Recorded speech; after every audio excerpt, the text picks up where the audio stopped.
Hello,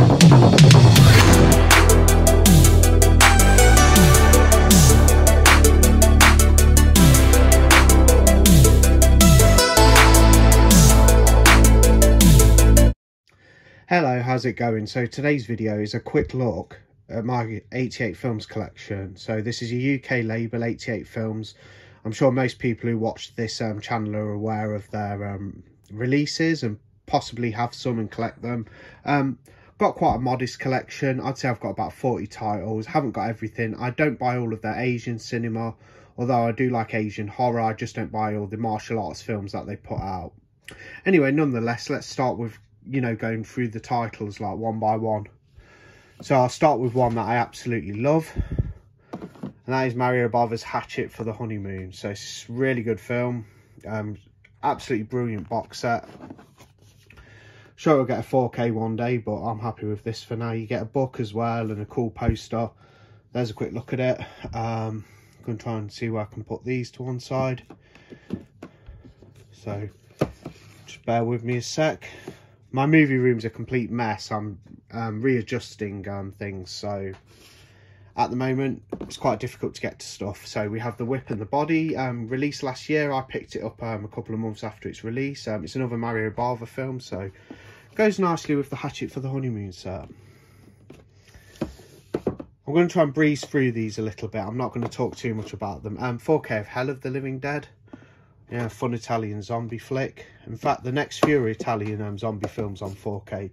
And we have Burial Ground, which I've showed a few times on this channel. Fantastic release, great transfer, fun film, great zombie madness, absolutely phenomenal newly commissioned cover art.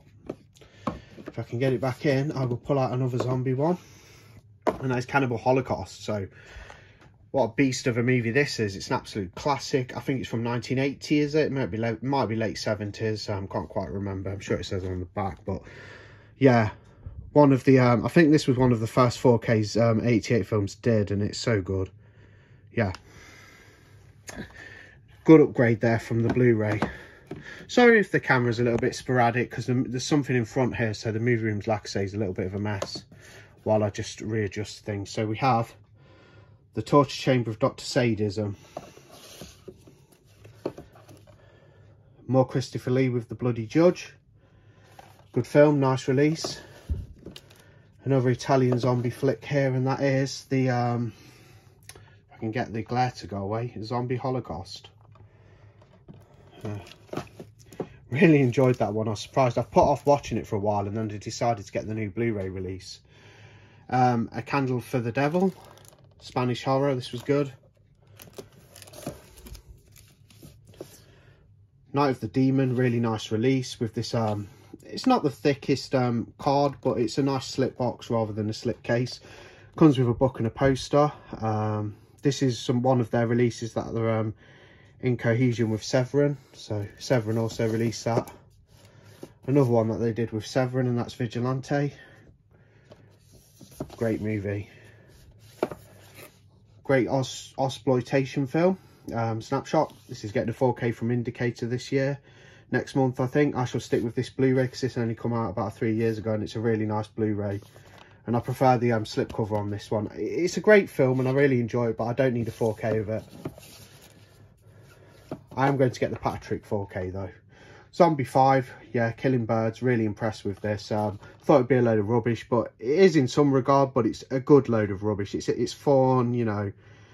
It's got some interesting kills and stuff, some good material in there, good Italian like sort of guts and gore. Slightly creepy as well. So my lights are coming down now. As I said, one I've not watched, The Seventh Curse. Looks good. I need to get around to unwrapping that and watching it. I'm going to take them lights down and see if I can just get in there a little bit better. Lucio Fulci film, Sexploitation I think it is, The Devil's Honey. Never watched it. And we have the nice, with a little bit of dust on top, so I do need to dust in here. I do keep things quite nice, but the I Know What You Did Last Summer box set, the trilogy. First two good movies and then the awful third film. I know a lot of people aren't keen on the films at all, but I quite like the first two. I think they're pretty decent. One I've not even opened yet. can just get to it, and that is the Urban Legend trilogy with this fantastic artwork. There's a little look at that. I've not even got around to opening that yet. In fact, I'm going to stick that there, make things a little bit easier. Street Trash. Yeah, fun sort of special effects filled gore fest. Yeah, it's not bad. One I've not even opened or seen, and I think it's a full moon feature, and that's Creepazoids. So don't know much about that. Another one I've not opened or seen, Wes Craven's Swamp Thing. This had a 4K recently. Truck Stop Women, sort of like old sort of grindhouse style exploitation film. Thought it'd be one hell of a ride. Was slightly disappointed, but it's not bad. It's okay. Like, you know, I'm not going to discredit it too much. Humanoids from the Deep, fantastic release, nice soft touch slipcover. Yeah, great Roger Corman film. Yeah, I thought it was great. Yeah, very impressed with Humanoids from the Deep. I think it's Roger Corman anyway. I'm sure he's got something to do with it. Probably does say somewhere. Ah, there we go. If I'm wrong, I'm wrong. The Rage Carry 2, yeah, not bad. Not a patch on the Brian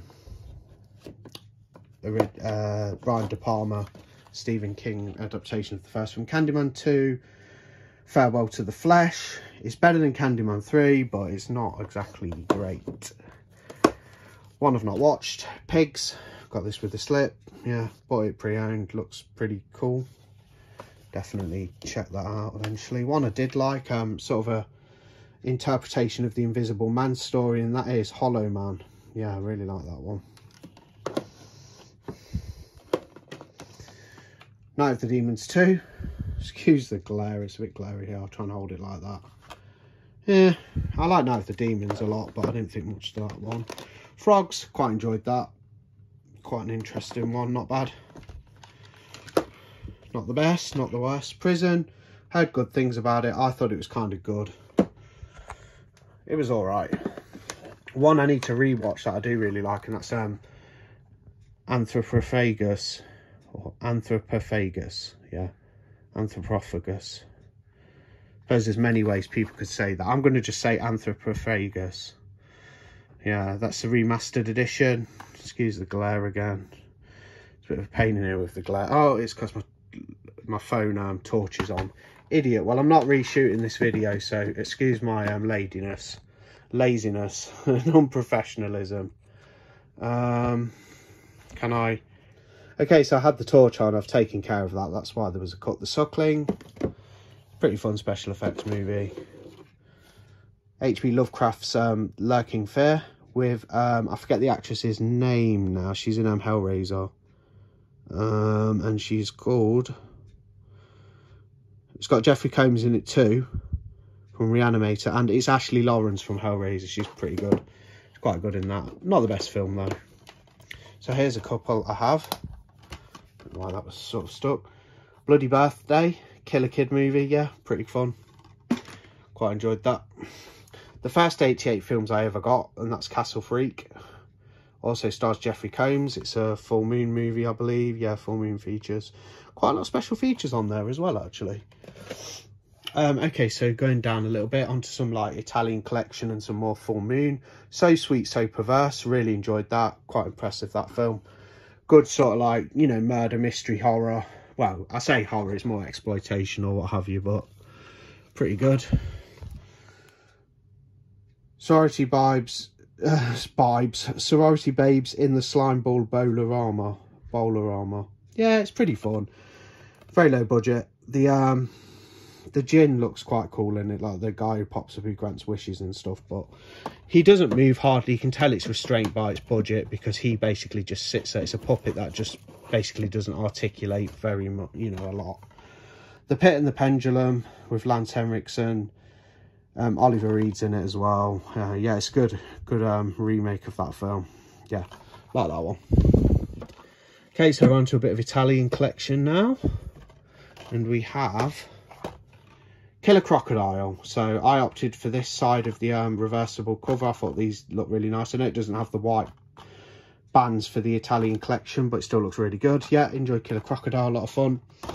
And we have Killer Crocodile 2, which I haven't got around to watching yet, but great cover art. I know they did a superb box set of that as well, but I didn't get it. Nightmare Beach, that's a fun one. Eyeball, haven't seen all of that yet.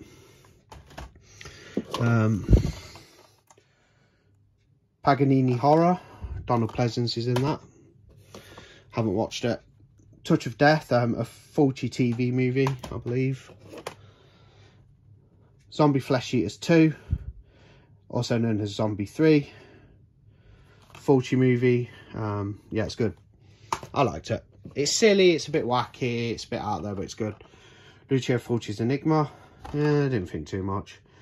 It's almost likened to Phenomena a little bit in subject matter. Fulci's Cat in the Brain, yeah, it's pretty good. Not the best sort of, not top tier Fulci, but it's good. Zombie Flesh Eaters 3, it's fun. It's fun to watch, but really is a load of rubbish. But I'm happy to own it because it's just quite an oddity. So I don't mind that one at all. I can watch rubbish films. As you know from like the channel, I'm quite a connoisseur of like bad movies. I'm quite happy to watch like bad movies as long as they have entertainment value. Beyond the Darkness, yeah, I really like that.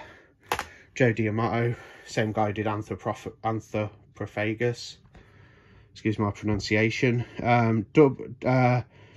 Directed by anthology with 2 different stories, one by George A. Romero, and an adaptation of Edgar Allan Poe's The Black Cat from Dario Argento, and that's Two Evil Eyes. Very good. And we're getting there, so we've got a few to go yet, and we have One Dark Night. I thought it was an okay sort of PG little movie, although it has a 15 rating in the UK. Set in a morgue. Is it a morgue? No. And mortuary? No, it's not. It's set in an indoor cemetery, like a mausoleum, I believe. Not seen it for a long time. Thought it was a little bit too subtle. Bit subtle for my liking. Mardi Gras Massacre, quite impressed by that. I did talk about that on my December watches. Grizzly, fun, chaotic animal movie. Killer Grizzly Bear, you know what you're getting with that one. 80 Scream Queens, this is 3 films. I've not watched them yet. You have Nightmare Sisters, which I'm looking forward to watching. Murder Weapon and Deadly Embrace. That's that edition. Nice edition, that one. Good cover art. Okay, onto the Slasher Classics collection. And that will be the end of it for 88 films. So, I haven't got the most in the world, but I predominantly collect the horror. So, if there's a horror movie or exploitation movie released from 88, I'll pick it up. Terror Train. Good one. Not seen it for a while. The Christmas Evil, becoming one of my favourite Christmas horror films quite easily. Yeah, so good. Such a good like character piece. Schizoid or Schizoid with Klaus Kinski. Not watched it. Picked that up at a reasonable price, but I haven't got around to it yet. Number 50 in the series, Maniac. Joe Spinell. He's the crazy man who kills women and uses them as mannequins to play out his strange fantasies. And it's directed by William Lustig, who also did Maniac Cop, I believe. Yeah. Grandmother's House, not watched it. New Year's Evil, I did want to watch this on a New Year's Eve period earlier in late last year. Didn't get around to it. Nightmares in a Damaged Brain, this has just had a 4K off Severin. That set's getting a UK release as well. Another Christmas one I forgot to watch, Offerings, on the Slasher Classics line. Just pick some out so I don't have to faff about so much. Sleepaway Camp 2, yeah, more campy fun. The girl's older in this one, I forget her name now. What's she called? Can't quite remember, I can't even bother to look really. Pamela Springsteen, stars. Oh, Angela, that's it. So you know what that's all about if you've seen the first Sleepaway Camp. Well, I won't spoil the ending. Happy Hell Night, I did not like this, but I will rewatch it. Alice Sweet Alice, seen it once years ago. Watched this Blu-ray of it and thought it was pretty good 70s sort of killer mystery. Alice Sweet Alice there. Intruder, have seen this before on Shudder. few years back. Really good late 80s slasher film set in a supermarket at night time when the staff are working on night shift. Yeah, it's great. I need to crack open that Blu-ray and watch it, actually. That'd be a good one for like someone like Vinegar Syndrome or Severin to do it on 4K, actually, or even 88. Popcorn, fun slasher. Can't recall too much about it apart from certain parts. I need to rewatch it. Well, my camera's all over the place. The House on Sorority Row, great slasher film. It's about sorority sisters, you know, getting picked off, and yeah, there's a reason for that, and it's got a really cool bit with a creepy clown in it, in an attic. And last but not least, oh, there's one more, sorry, Slaughterhouse, though. Yeah, I like this. I thought this was really good. Definitely up for rewatching that soon rather than later. Final one, which I haven't watched, and that is the original, The Toolbox Murders. So yeah, looking forward to that. Uncut in the UK for the first time, courtesy of 88 Films. Great. Anyway, that's all my 88 films. I didn't count them. I'll probably say there's 30 odd, 30 to 40 probably. I'm going to keep collecting more because I think they're a fantastic label. They've got some great releases coming out this year, like the 4Ks of The Witchfinder General and The Blood on Satan's Claw, which I have pre-ordered. They're doing a Night of the Comet Blu-ray in January. Don't know why they didn't get 4K. Probably something to do with the rights, what Scream Factory have or what have you, but still. And there's more stuff coming out. Yeah, loads of stuff coming out from 88 Films. I can't even think of it all off the top of my head when I'm in this ropey state. But anyway, that's my 88 Films collection. That's every 88 Films title I own on Blu-ray and 4K. Okay, so thanks for watching. Bye.